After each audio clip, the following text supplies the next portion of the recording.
What's up, everybody? Welcome to the Clint Esposito Show, number 46, Friday, February 17th.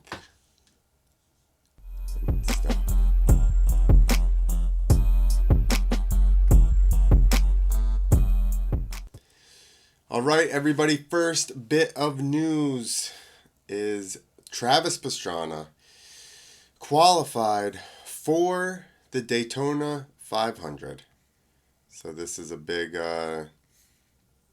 goal of his, and it's cool that the Daytona Beach News Journal recognizes Travis making it into the Daytona 500 is a big deal.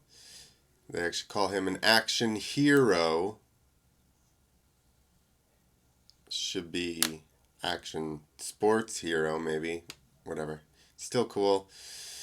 I tell you what, qualifying for the 500 is literally a dream come true. This is bigger than big. Sorry, Pastrana said. So, yeah, that's sweet. I don't think, obviously, he's not qualified for that before. I don't think he's made any actual NASCAR events. I think he rode some truck series stuff. So, that's awesome. Hopefully, so Travis, I realize is taking a very long time. But it seems like he's settling down. Not like relationship wise, but just competitive wise. Travis has always been a winter crash type of person. Supercross, motocross, that was basically the story. Even in rally, there was a lot of win or crashing. So I think with any of these guys, so a person like Travis is super ultra competitive. Everything at Travis's house turns into a competition. So the guy does not like to get a whatever seventh, fifth. So if he's in seventh, he's like, I need to get to the front, even if it's rally car or whatever.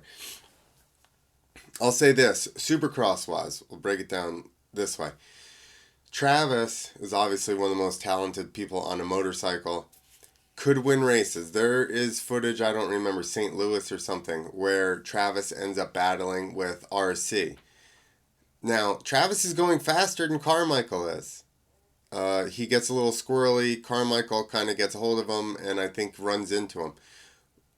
But the issue is that Travis was coming off an injury and he should have probably chilled out and let RC go and built a little bit. And, because you have to build up you can train and train and train, but it's different when you get into races and then your heart rate elevates and blah, blah, blah. So with all these guys, when people that are super competitive get injured, like Bubba, okay?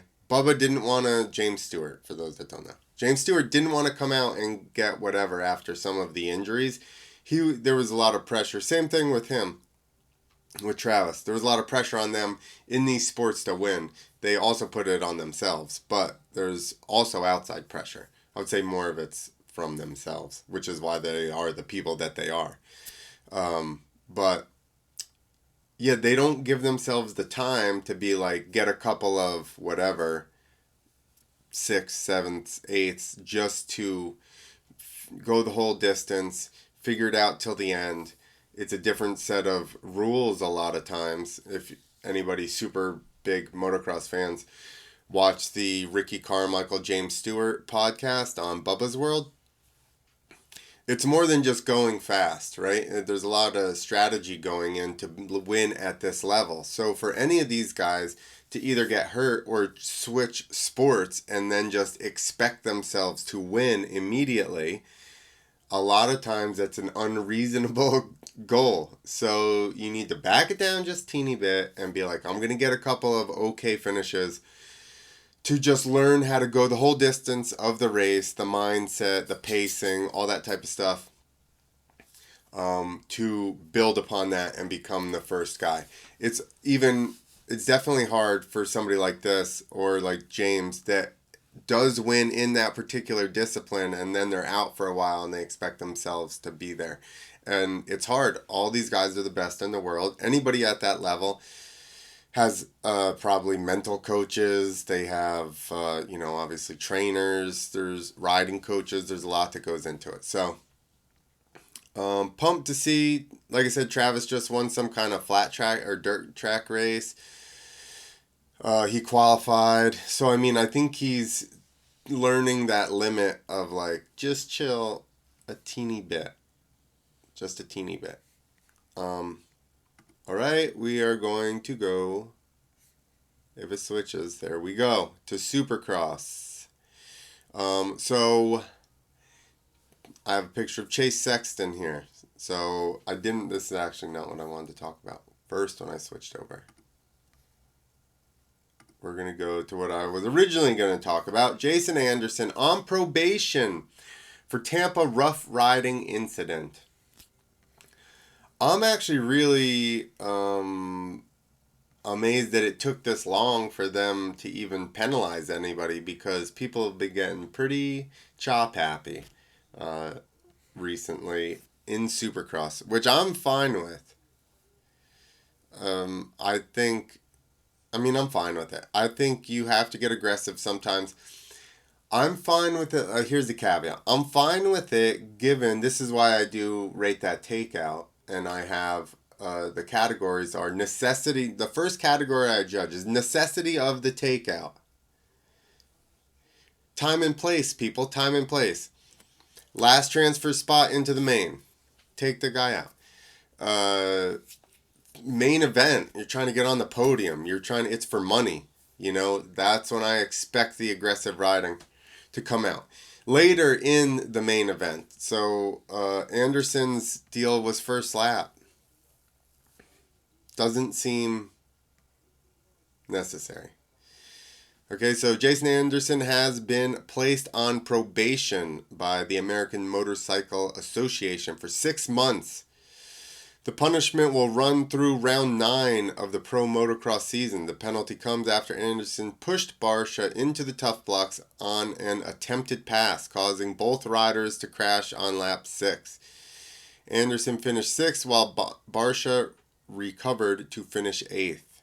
1 week earlier, Anderson acknowledged his part in ongoing rivalries with other riders.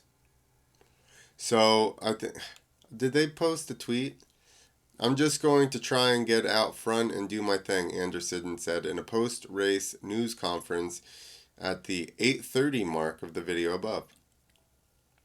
After his 3rd place finish in Houston Supercross race, it's on me for getting caught up in a lot of the BS.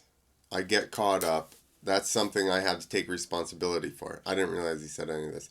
I really just want to do my best. Try to grow and avoid that. I'm going to try my best and change that aspect of me. Then 1 week later, goes and cleans. He didn't hit him necessarily. You can argue. Obviously, we don't know, and you're probably not going to get the straight answer from Barcia or from Anderson. The problem is he hit him, then tweeted at Barcia, which Supercross made him felled, whoever it is, AMA, made him take the tweet down after posting it on TV. They like to do this a bunch. They're like, 2 people fight, and they're like, you guys can't fight. We're going to fine you guys, disqualify, whatever. And then they use that clip for news for the next, for highlights for the next year. And I'm like, you can't penalize these guys for fighting and then glorify it at the same time.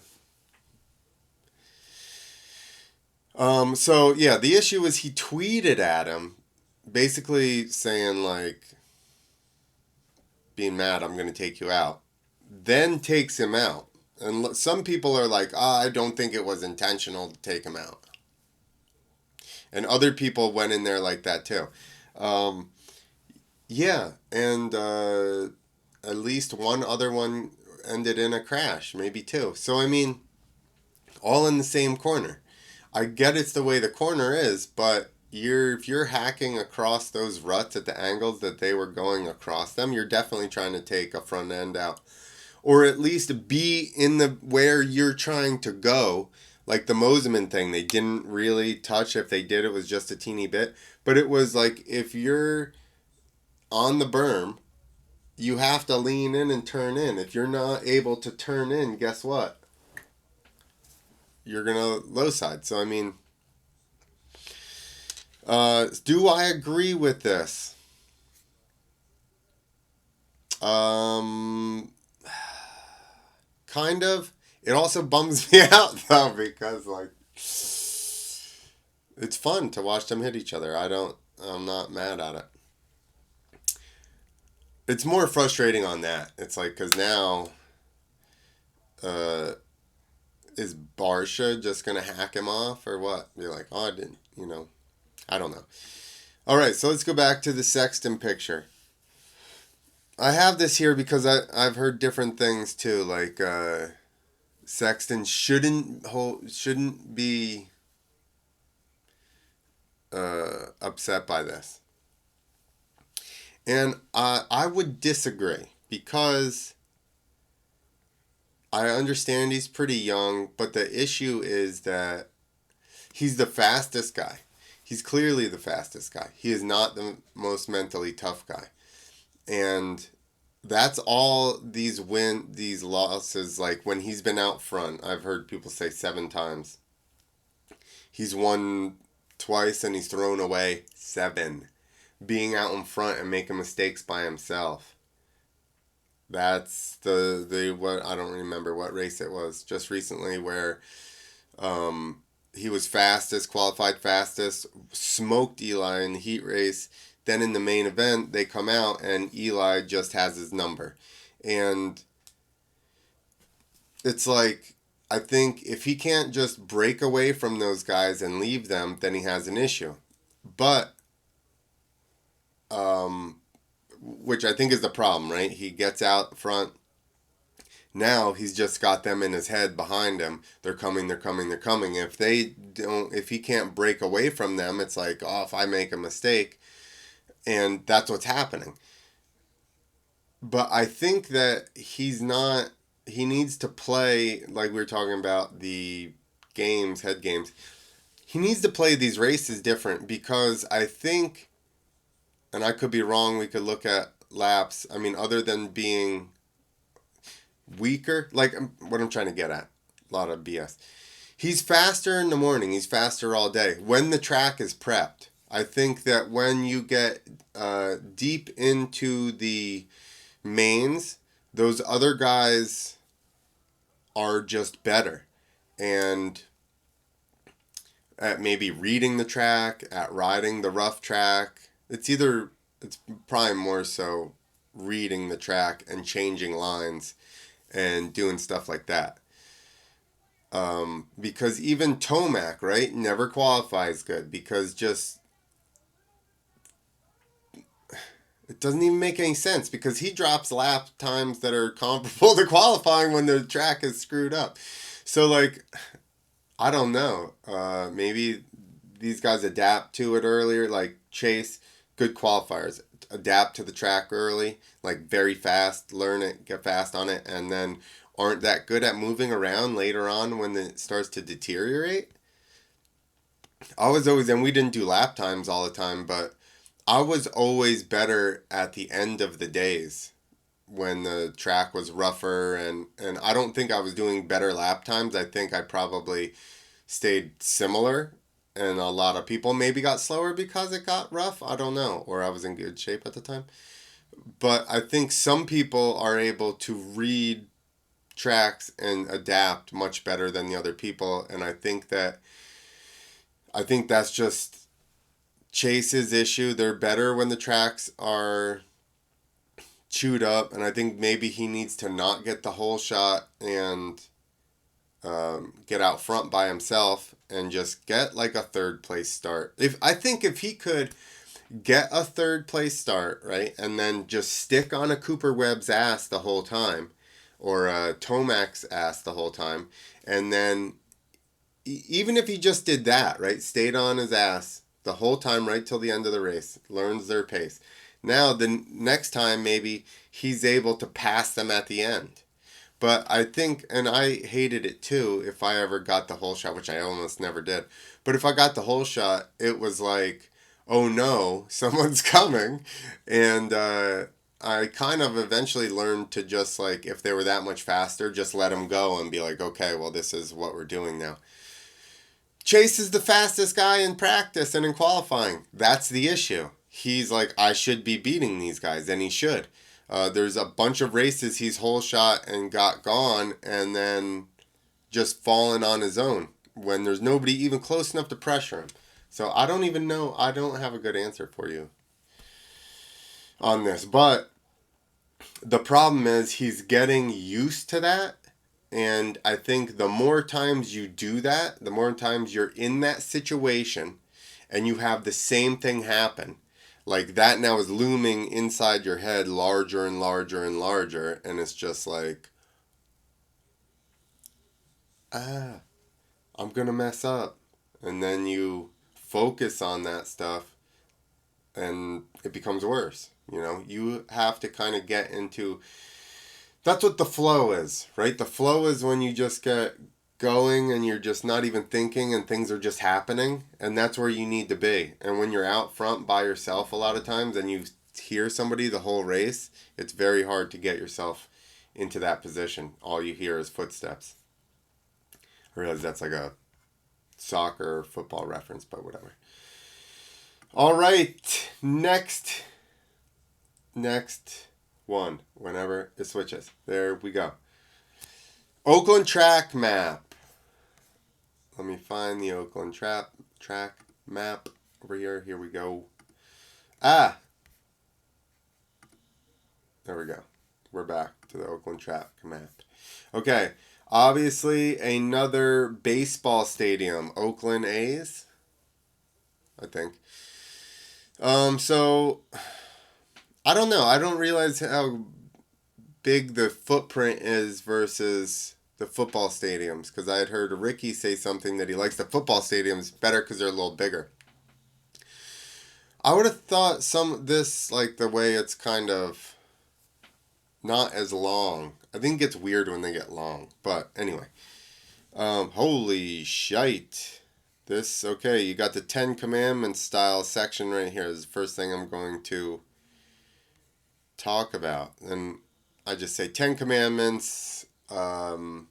Loretta Lynn's has a section of 10 jumps, or maybe there's 5 jumps. 5 jumps, 10 individual humps. I don't know. Maybe 10 jumps. It was long, and it turns. Okay, that's all I'm saying. So this is a long turning. So here you go. Start straight, not that long. Left-hander, not quite 90. Little rhythm section, 180. And now you have the rhythm of doom, dude. The rhythm of doom. 1, 2, 3, 4, 5, 6, 7, 8, 9, 10, 11, 12, 13, 14, 15, 16, 17, 18, 19 peaks. Bubba would jump the hole. He would just go all the way over top of the finish line like that and then come back. No, that is interesting.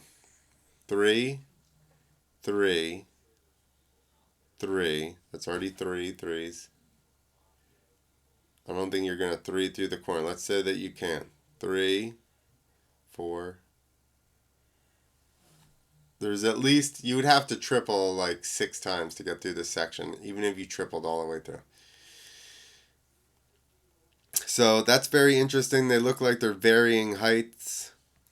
All right, and then you just got a double. Nice whoop section. Dragon back. Sorry, dragons were offended. They're now dino backs because dinosaurs are extinct, so there's none to complain about. Another long whoop section, a longer whoop section. Another long rhythm lane. Holy smokes. 180, finish line, more rhythm, cross start. Then you got these random little humpy thing here, and then down 180. Yeah. So, I don't know. Gonna be interesting. I wonder if you can pass down here in this rhythm corner deal. I think this is gonna be very interesting. I'm excited about it. To tell you the truth. Very excited. All right. That's it about the track map. You've had Justin Brayton and everybody else give you their opinions. What the hell am I telling you? Right? Right. All right, let's get to some regular news. We're going to go jump from Supercross to the train derailment. That's right. Excellent stuff we got going on. How many train derailment things do I have open? Yeah, more than one. Hold on. There we go.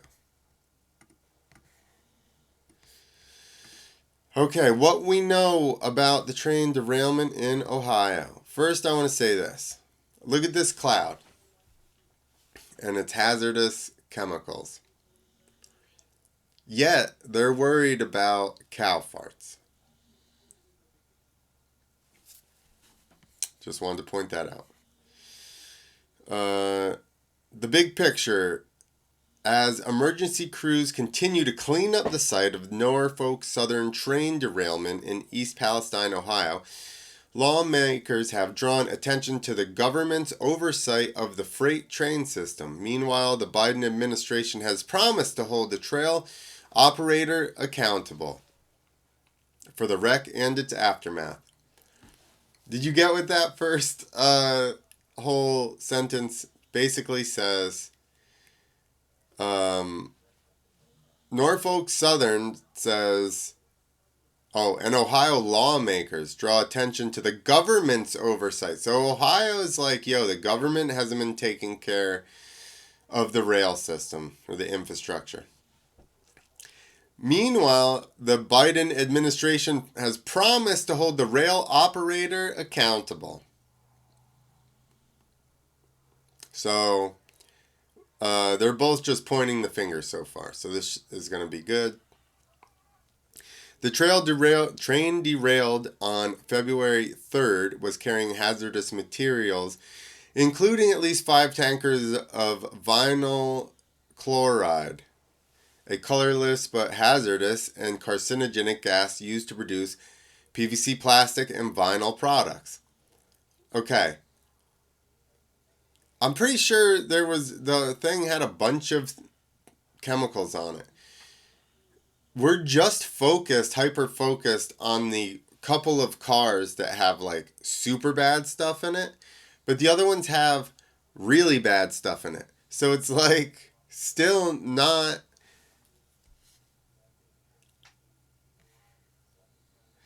Ohio Governor Mike DeWine, Republican, said on February 16th he requested additional federal assistance after a phone call with President Biden.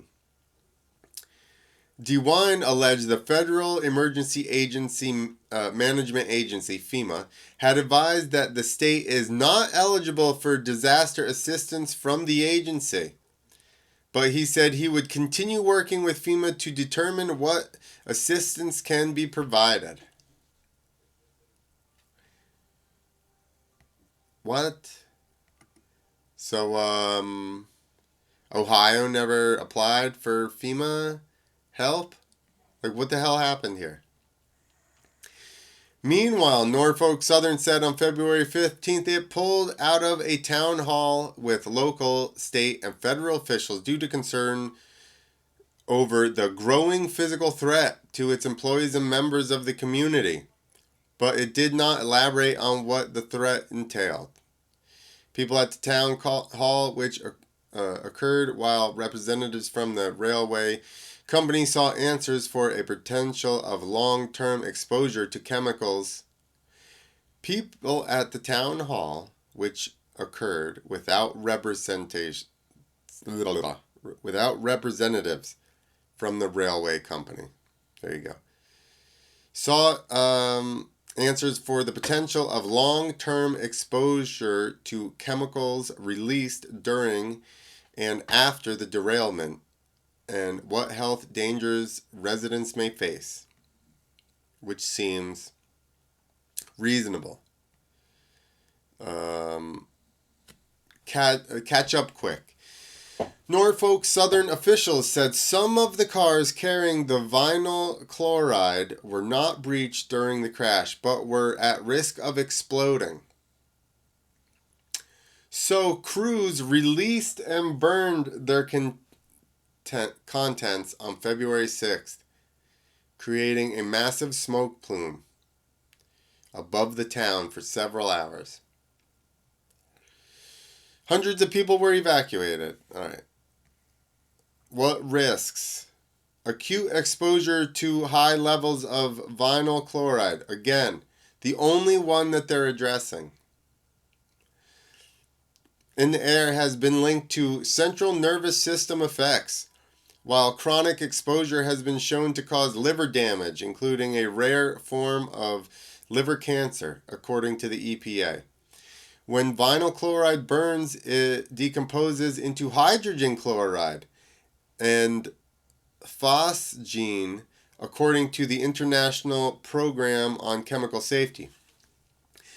Phosgene is highly poisonous and was used extensively during World War I as a choking agent, while hydrogen chloride is irritating and corrosive to any tissue with which it comes in contact. So, yeah, I like this one. Trust the government, says head of EPA during visit to Ohio's train derailment site.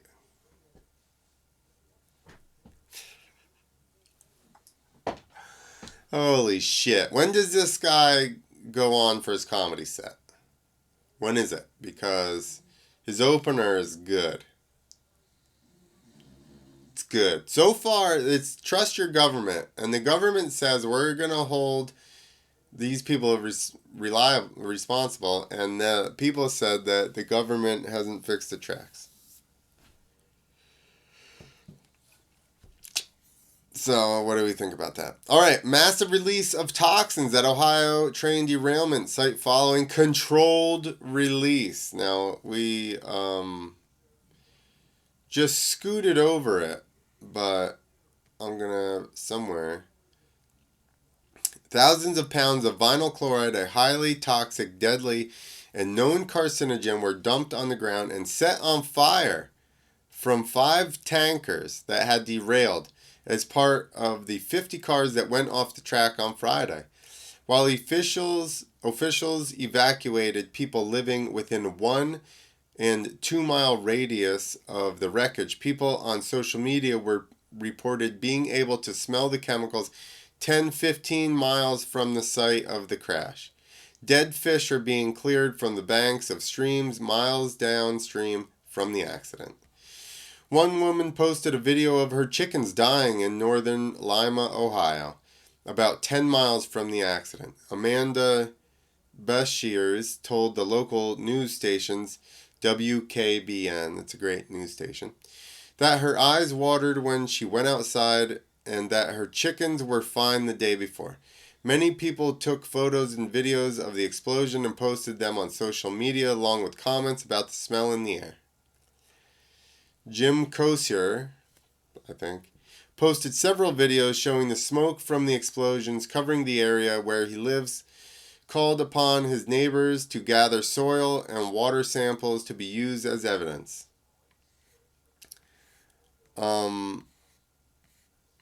Okay, so this is what I was looking for. So here, we'll play some of this guy. These aren't...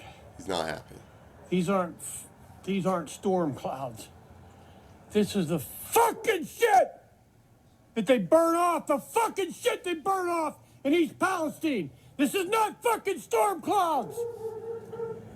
Look at it. This is over Darlington.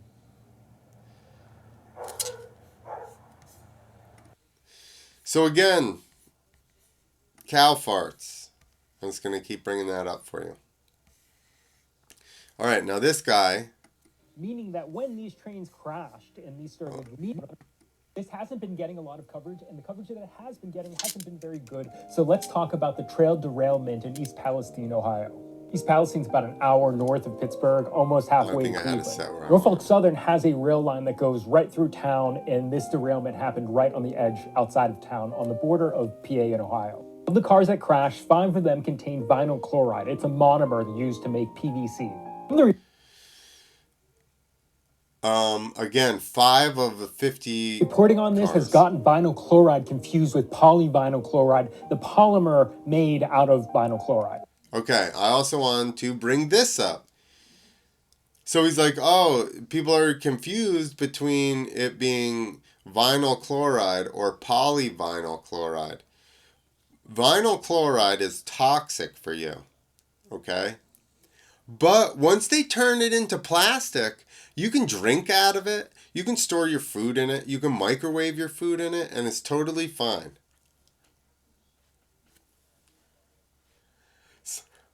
Does that sound stupid now that I say it that way? It sounds stupid. Now, the reason that this distinction is really important is vinyl chloride is very hazardous and very flammable. Polyvinyl chloride is a plastic that's used in like everything. Seems totally fine. Another thing about vinyl chloride is that it boils at 8 degrees Fahrenheit, so it's shipped in its liquid form. Meaning that when these trains crashed and these started leaking, they weren't just leaking liquid, but they were spewing boiling gas. So vinyl chloride is really toxic. OSHA has the permissible limit of how much you can be exposed to it during an 8-hour shift as a 1 ppm part per million, average over 8 hours. So prior to this, the biggest spill of this chemical... He should have explained 1 parts per million, so that's like one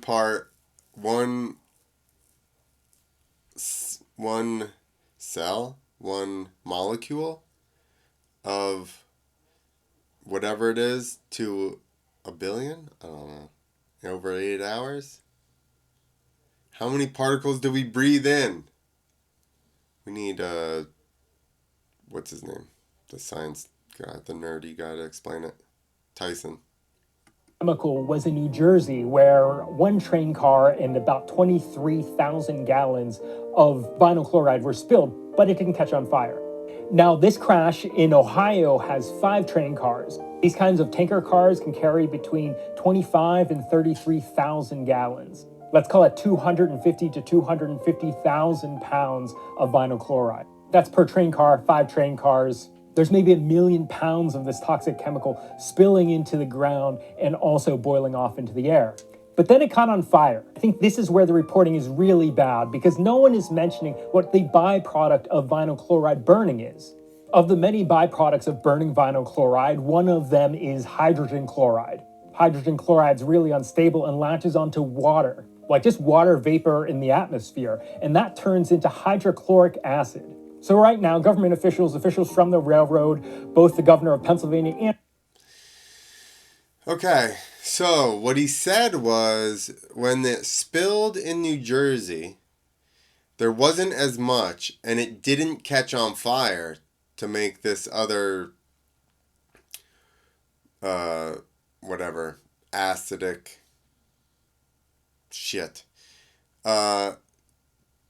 So what one of the tankers caught on fire, or a couple of caught on fire, just on their own, but the other ones didn't. So the bright idea was to dump it out and burn it.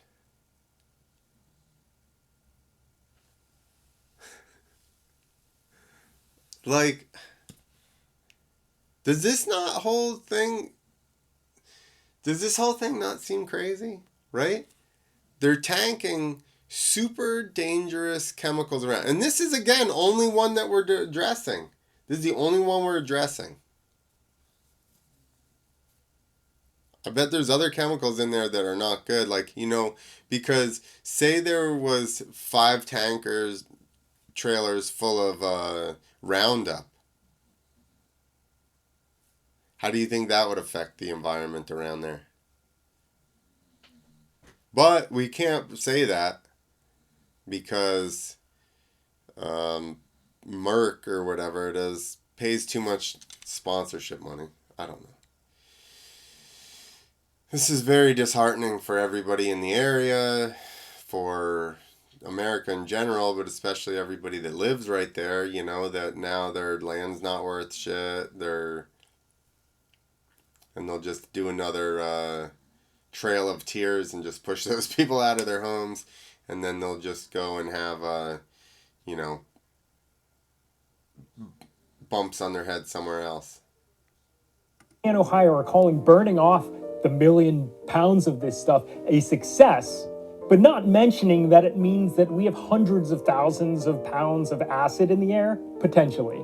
Now, ever since engineering school, I've studied a lot of industrial accidents. I just find it really fascinating, and organizations like the Chemical Safety Board, NTSB, and OSHA all have like really good reports available to the public. I think as a designer, it's really good to learn about mistakes. When looking at these kinds of industrial disasters across time, there are a couple things that are pretty universal across all of them. One, the responsible party, in this case, Norfolk Southern Railway, always plays down the reality of the situation. Politicians also just repeat the same lines, and then news outlets just repeat the same. So all we're hearing is the responsible party's word. Listen, no Asian hate. You have to believe what that guy just said. So, sorry.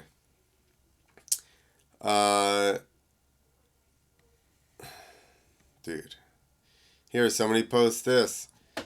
Unless someone can provide me pictures showing otherwise, it looks like Norfolk Southern has its track employees in East Palestine working without respirators. Some of those may be old co-workers, and that's sad. Screenshot from this from a news story earlier. You know, like, I'm so against most of the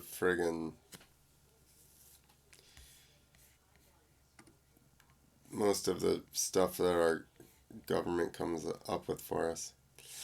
All right, let's go on to our last little topic here, and that is Damar Hamlin. Now he is the Buffalo Bills football player that collapsed. If any of you guys are on Twitter and follow conspiracy theory people like I do, everybody's been like, he's dead, he's not even alive, they made a clone. His first tweet after, and you can look this up, his first tweet after the incident, he literally posted a picture with a mask on, and then it says clone, #clone, and that's all it says.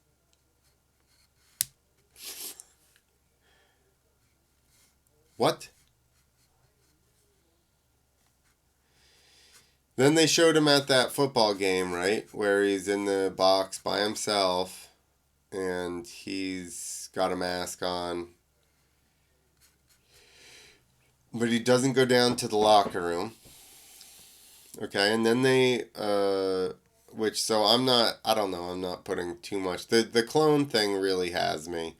The him being in the press box thing, it seems weird as well, but like, I don't know, there's not very much you can extrapolate from that.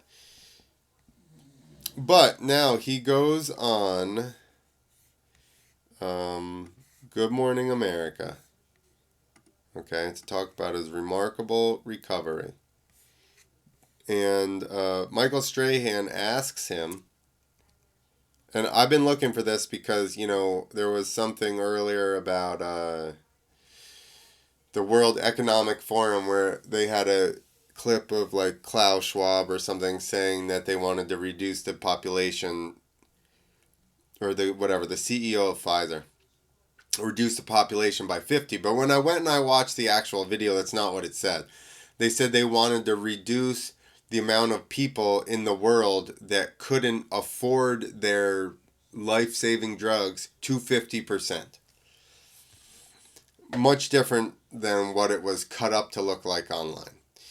And I don't agree with the World Economic Forum, but I also don't think that cutting shit untruthfully is helping your side either. So, that being said, he goes on Good Morning America, talks to Michael Strahan. Michael Strahan asks him the question that everybody's been asking. Okay, what caused it? What did your doctor say? You're 24, peak physical condition, could run circles around me right now. How did doctor describe what happened to you?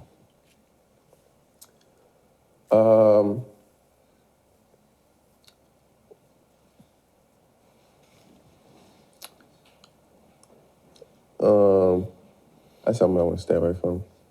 I know from my experience at the NFL, they do more tests. Anyone. You have a chance right now. Than anything. And in the course of you having your physical, did anybody ever come back with any, say you had a heart issue or anything that was abnormal? Honestly, no. I've always been a health.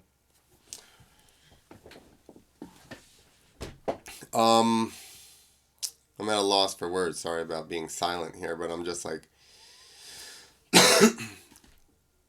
I don't understand. Like, he had to have been paid off to not say anything.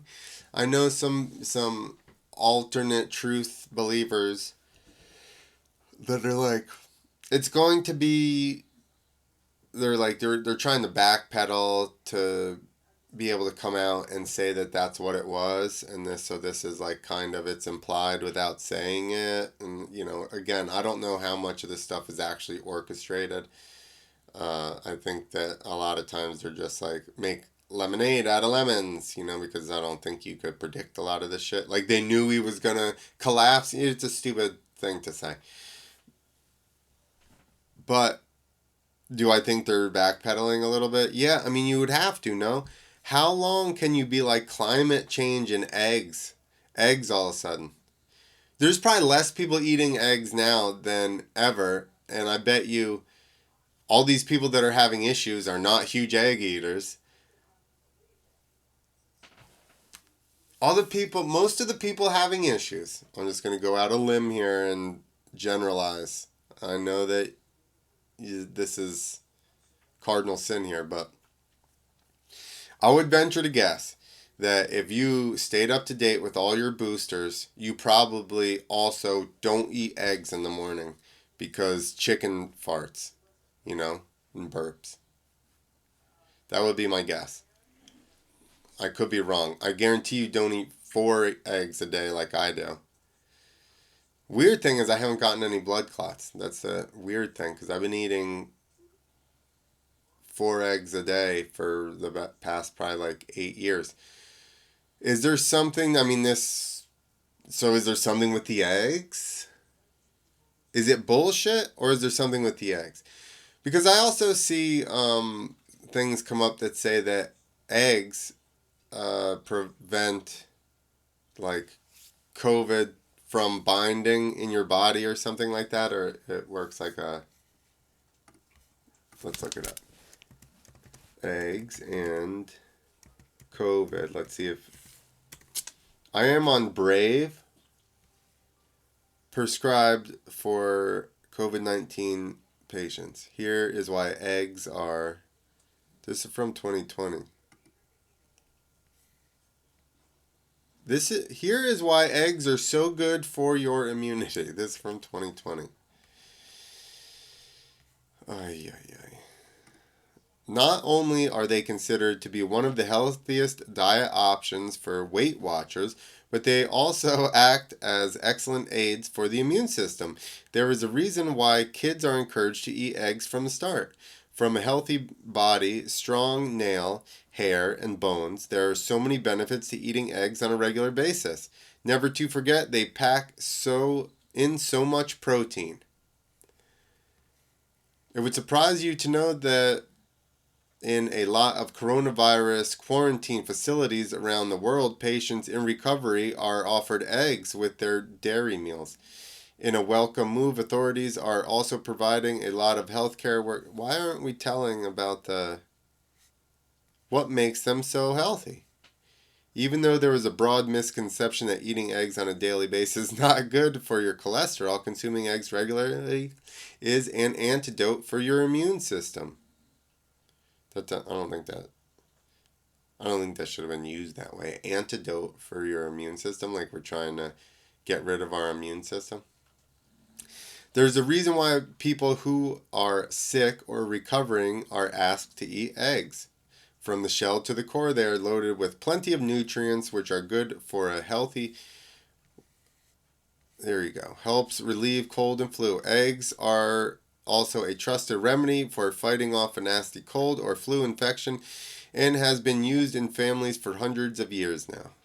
When you're under the weather, the body needs protective and help from nutrients to recover faster. Eggs come loaded with zinc.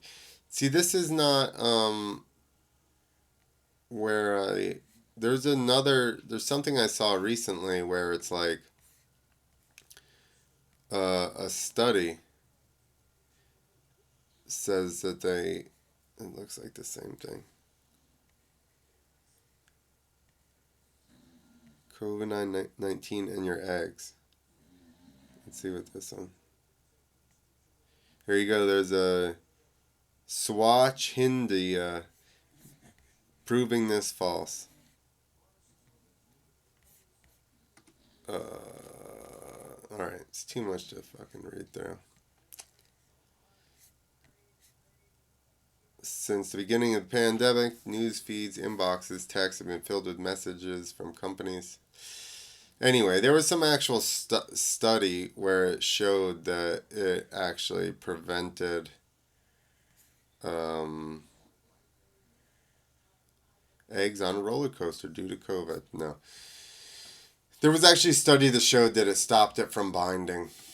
So it kind of worked as like, I don't know. Supposedly allegedly, I can't obviously say anything. But isn't it weird that the most nutrient dense things, meat, they just keep putting the thing out that meat is bad for your cholesterol, it's going to make you fat, and it's so expensive. If meat is so terrible for you, why is it so expensive? Please, somebody tell me that. Eggs. You have one side of the token that says that eggs are the most nutritious thing for you. I mean, there's everything to develop a brain. There's choline. The fact that they said that choline was causing the blood clots is... But isn't it hilarious, right? They're like, choline in eggs causes blood clots. And then there's another side that's going, no, we've proven that this whatever in eggs actually helps you fight off sickness. Then they go, eggs are really expensive. You should be eating these fake eggs. And anytime they want to vilify something, I would say, look at that as probably really good for something. That's probably actually a really good thing, and that's why they're mad at it. The people that are doing this, right, that want you to eat fake-ass eggs, because them having a laboratory making these eggs out of seed oils is much better for you than a chicken in a field eating bugs and then producing eggs from a living thing. My head hurts trying to figure what is going on with all this stuff. Okay. I just can't even... I don't have any more answers. I didn't have any answers this whole time. But I'm kind of fried trying to figure out what is going on. Alright, people. If you made it this long, I truly appreciate it. You guys are the best. And please like the channel if you have not. And if you like this episode, share it with some friends. And that's it, everybody. Later.